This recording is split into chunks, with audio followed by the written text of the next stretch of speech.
SI भर्ती परीक्षा रद्द होने के बाद किसी जमाने में एक दूसरे के खास रहे कैबिनेट मंत्री किरोड़ीलाल मीणा और आरएलपी सुप्रीमो नागौर सांसद हनुमान बेनीवाल के बीच जुबानी जंग बढ़ती जा रही है।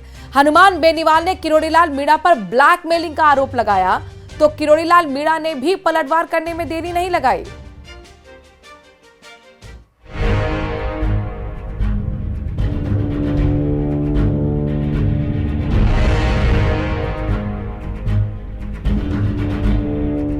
किरोड़ीलाल मीणा बनाम हनुमान बेनीवाल। बजरी में पैसा लेते हैं आप, खाद बीज और पेस्टिसाइड जो कार्रवाई किस लिए कर रहे हो मैं जानता हूँ। ये आदमी इसलिए मेरे अंदर पड़ रहा है, ये सोचेगा हनुमान जी क्या पता मुझे कुछ कह दे ताकि मैं मीणा समाज को बरगलाऊं। दोनों के बीच जारी है हमलों का सिलसिला। वो एक दलाल था, कह रहा है मतलब एक दलाली कर रहा था किस चीज का। किरोड़ीलाल पर बेनीवाल का गंभीर आरोप। किरोड़ीलाल जी मीणा ने राजस्थान के लोगों को गुमराह किया। मैंने कभी आपको कहा कि मैं इसका क्रेडिट ले रहा हूँ, आज भी नहीं कहता हूँ। कोई क्रेडिट लो, मैं इस क्रेडिट के उसमें नहीं पड़ता। आरोपों पर किरोड़ीलाल ने जाहिर किया दुख।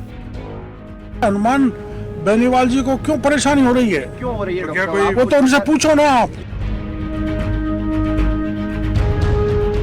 एसआई भर्ती रद्द होना भले ही हाईकोर्ट का फैसला रहा हो, लेकिन राजनीतिक दलों में क्रेडिट की होड़ मच गई है। आलम यह है कि आरोप प्रत्यारोप के बीच नेता तू मैं पर उतर आए हैं। जी हां, बात हो रही है आरएलपी सांसद हनुमान बेनीवाल और कैबिनेट मंत्री किरोड़ीलाल मीणा की। दोनों के बीच हमले का सिलसिला ऐसा चला कि मर्यादाएं टूट रही हैं। दोनों एक दूसरे को चोर लुटेरा तक बोल रहे हैं। हालांकि इस बार पलटवार के बीच किरोड़ीलाल मीणा ने एक बार फिर दोहराया है कि उन्हें एसआई भर्ती परीक्षा रद्द होने का क्रेडिट लेने की कोई जरूरत नहीं है। कल ये जो कहा उसके कारण मैं थोड़ा परटर्ब हो गया। उन्होंने कहा था कि आप बजरी में पैसा लेते हैं, आप खाद बीज और पेस्टिसाइड जो कार्रवाई किस लिए कर रहे हो मैं जानता हूँ। मैं कुछ भी कर सकता हूँ, सारे पत्रकार भाइयों को कहता हूँ, लेकिन मैं भ्रष्टाचार नहीं कर सकता। अगर कहीं भी प्रमाण मिल जाए तो मेरे को फांसी के फंदे पे लटका दिया जाए। फट लो, कोई बात नहीं। मैं आप बताओ, मैं पिछले रात से ये सारे मामला उठा रहा था। मैंने कभी आपको कहा कि मैं इसका क्रेडिट ले रहा हूँ, आज भी नहीं कहता हूँ। कोई क्रेडिट लो, मैं इस क्रेडिट के उसमें नहीं पड़ता और ना पढ़ूंगा।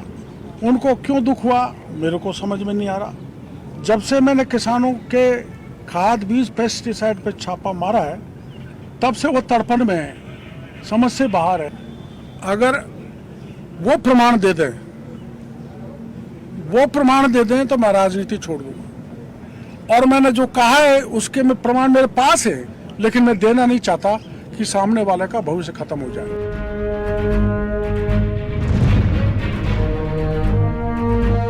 लंबे वक्त से राजनीतिक दल चाह रहे थे कि एसआई भर्ती परीक्षा 2021 रद्द की जाए, लेकिन रद्द होते ही दो नेताओं के बीच व्यक्तिगत हमले शुरू हो गए। हनुमान बेनीवाल ने तो किरोड़ीलाल मीणा पर ब्लैकमेलिंग के आरोप जड़ दिए।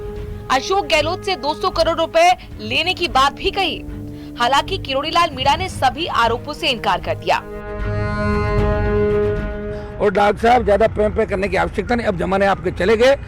आपने जिस तरह की भाषा का उपयोग किया, इससे पूरे हमारे समाज के किसान के, मैं कह रहा हूँ मीणा समाज के बच्चों के फोन आ रहे हैं कि डोकरा बौखला गया 70 साल की उम्र में।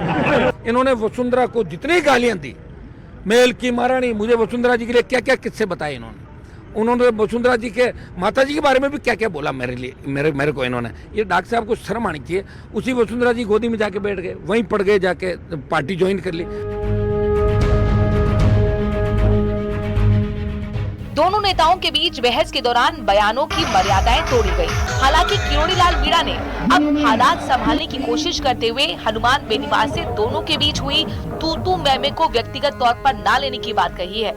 जिस तरह के गंभीर आरोप हनुमान बेनीवाल ने किरोड़ीलाल मीणा पर लगाए हैं, उससे इतना तो साफ है कि भले ही दोनों एक जमाने में एक दूसरे के करीबी रहे हों, लेकिन राजनीति में कोई किसी का सगा नहीं होता। Bureau report, news 18 Rajasthan.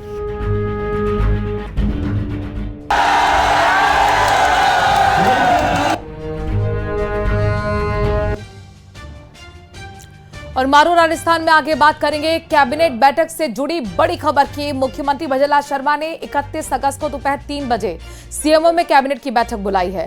इस सप्ताह में यह कैबिनेट की दूसरी बैठक होगी। हाईकोर्ट की ओर से एसआई भर्ती परीक्षा रद्द होने के फैसले के तुरंत बाद बुलाई जा रही इस बैठक के कई मायने निकाले जा रहे हैं। हालांकि मंत्रिमंडल सचिवालय की ओर से जारी आदेश में सिर्फ कैबिनेट मीटिंग की सूचना के बारे में बताया गया है। कैबिनेट मीटिंग का कोई एजेंडा जारी नहीं हुआ है, लेकिन जिस माहौल में रविवार अवकाश के दिन भी ये बैठक बुलाई गई है, माना यह जा रहा है कि एसआई भर्ती परीक्षा 2021 को लेकर जो फैसला कोर्ट की तरफ से आया है उस पर विचार हो सकता है।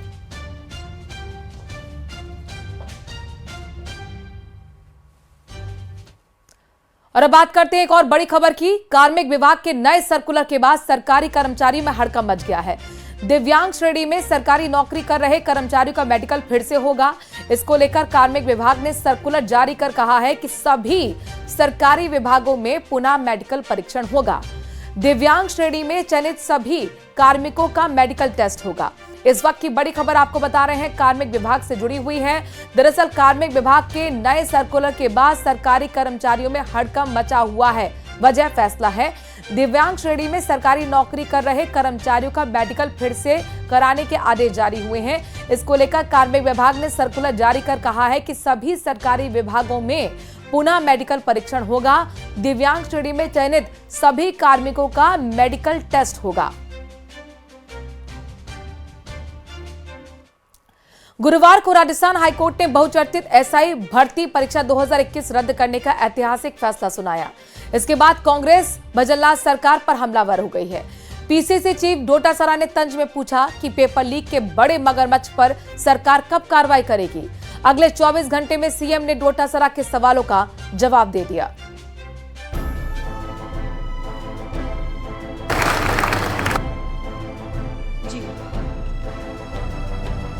युवाओं के साथ जो कांग्रेस ने जिस तरह का धोखा दिया है, हम उनको छोड़ने वाले नहीं हैं। और लगातार आप देख रहे हैं वो बंद होते जा रहे हैं, अब नई खुलती जा रही है, कलई से कलई खुलती जा रही है।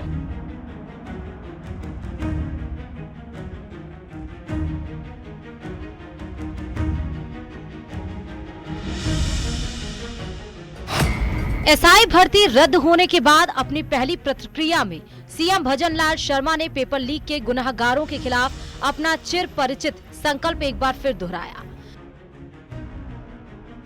टोंक के टोडाराय सिंह में सीएम ने साफ कह दिया कि युवाओं के सपनों पर कुठाराघात करने वाले किसी भी अपराधी को बख्शा नहीं जाएगा।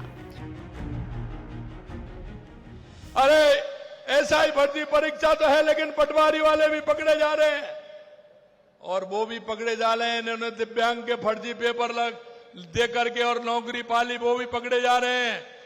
और कल आपने देखा है, कल एसआई भर्ती परीक्षा का कोर्ट ने फैसला दिया है। वो कोर्ट ने फैसला, क्योंकि 2021 की भर्ती थी, कांग्रेस ने जिस तरह का युवाओं के साथ कुठाराघात किया। मुख्यमंत्री ने बताया कि एसआई परीक्षा पर कोर्ट का फैसला आने के बाद सरकार ने एसआईटी का गठन किया है। बड़े मगरमच्छों को पकड़ने की कांग्रेस की चुनौती पर सीएम ने कहा कि मामला पूर्व मुख्यमंत्री के पीएसओ तक पहुंच गया है और आगे बड़े मगरमच्छ भी पकड़े जाएंगे। हमारी 15 दिसंबर को सरकार बनी थी, 16 दिसंबर को हमने एसआईटी का गठन किया और हमारी एसओजी ने कितने लोगों को पकड़ा, 56 लोगों को बाहर निकाला। लेकिन कांग्रेस के लोग क्या कह रहे हैं?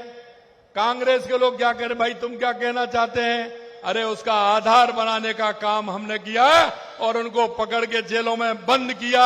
अरे आपके कह रहे, डोटासरा जी कहते हैं मगरमच्छ कब पकड़े जाएंगे? अरे धीरे धीरे बढ़ रहे हैं, चिंता मत करिए। मुख्यमंत्री के पीओ तक पहुंच गए, अभी चाल चल रही है। आपके मन की बात होगी, निश्चित रूप से होगी, आप चिंता मत करिए। आपको बताते चले कि एसआई भर्ती रद्द होने पर कांग्रेस भजनलाल सरकार पर खासी हमलावर है। पीसीसी चीफ गोविंद सिंह डोटासरा और नेता प्रतिपक्ष टीकाराम जूली ने कहा कि बीजेपी ने तत्कालीन कांग्रेस सरकार पर अनर्गल आरोप लगाकर जनता को गुमराह कर सत्ता हासिल की थी, लेकिन सत्ता में आने के बाद यू टर्न ले लिया था। आज एक भर्ती कैंसिल हुई है, हाई कोर्ट ने की है। मेरे को मीडिया के भाई पूछने लगे कि राजस्थान के उच्च न्यायालय ने एसआई भर्ती को निरस्त किया है, आपका क्या कहना है? मैंने कहा ये 1.25 साल से पर्ची से बनी सरकार के पास में दिल्ली से पर्ची आई नहीं, खुद का विवेक है नहीं, निर्णय कोई ले नहीं सकते और इनका मंत्रिमंडल टुकड़ों में बटा हुआ है। ये तो सरकार ही समझ में नहीं आ रही है कि सरकार क्या चाहती है। जब पुलिस की जांच में यह आया कि भर्ती निरस्त होनी चाहिए, एसओजी ने कहा कि भर्ती के अंदर गड़बड़ हुई है और फिर सरकार ने जवाब क्या पेश किया और उसके बाद किरोड़ीलाल मीणा जी क्या कहते रहे और सरकार किस प्रकार से अपना कोर्ट के अंदर जवाब दाखिल कर रही है। ये सारी बातें अगर आप देखोगे तो आपको खुद ही नजर आ जाएगा कि सरकार निर्णय नहीं कर पा रही।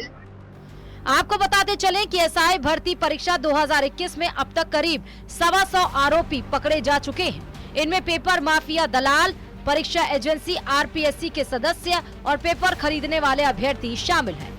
जांच के बाद सरकार ने इस परीक्षा को रद्द करने या नहीं करने पर फैसला करने के लिए कैबिनेट सब कमेटी बनाई थी। इस सब कमेटी ने परीक्षा रद्द नहीं करने की अनुशंसा की थी। सरकार ने कोर्ट में उसी आधार पर अपना पक्ष रखा था, लेकिन गुरुवार को कोर्ट ने पूरी सुनवाई के बाद तथ्यों को देखते हुए परीक्षा रद्द करने का फैसला सुनाया।